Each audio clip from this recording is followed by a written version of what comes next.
Jacks delivers with bat and ball. Ollie Pope led Surrey's impressive first-day performance. Another ton for the number 4 followed Ryan Patel and Hashim Amla's half-century as the hosts waltzed to 312 for 3.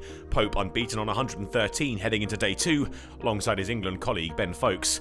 They'd soon put on 100 runs for the 4th wicket, but Foakes was now hunting a 50. He fell 5 runs short, bowled by Abbott, who found a little bit of movement off of the pitch.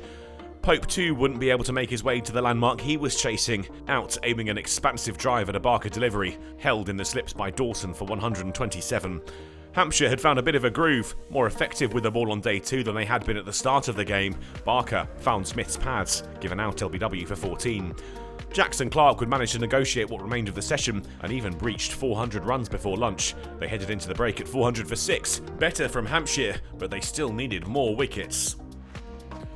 And they quickly picked them up after the break. Jordan Clark's stumps left in a mess when Abbott got one to swing. He had the next one too. Jamie Overton out LBW for just 5. And then a third for Barker. Kemar Roach trapped in front. The West Indies international traipsing off with just 3 to his name. Surrey left with 1 wicket. Jacks set his stall out. He'd go big at the back end of the innings. Taylor kept out of the firing line as the Surrey number 7 sent the ball soaring to all parts of the Kia Oval.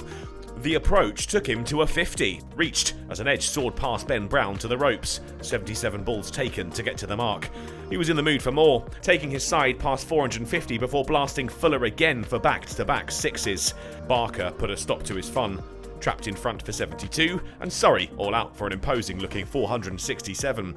Ollie Pope's 127 had been another lovely knock from the England man, but a word too for Jacks, who batted well with the tail for his 72 off 86. Barker was the standout bowler for Hampshire, finishing with 4 for 80. And Surrey started quickly with the ball in hand too, Clark striking in the second over with an inch-perfect Yorker to bowl Weatherly. Hampshire responded through a flurry of Ian Holland boundaries, the visitors quickly racing their way towards 50. 2 runs shy of the team half-century, it was Overton's turn. Gubbins out caught behind by a diving Ben Foakes. Vince followed in his footsteps, only able to add 1 run before Roach nonchalantly took his off-stump out of the ground. Dawson's 3 was enough to breach 50, but he'd be out 4 balls after the skipper, the third Hampshire batter to have his stumps rattled. It was all going swimmingly for Surrey until Kemar Roach pulled up 2 balls into the 14th over. Unable to continue, he hobbled out of the attack. Despite his departure though, Hampshire was still on the back foot at tea, the score 71 for 4. A brief period of staunch resistance from Hampshire was short-lived after the break. Ian Holland was left staring skyward when Clark had him pinned in front for 23. Ben Brown was now the senior batter at the crease, and the former Sussex captain took on the responsibility.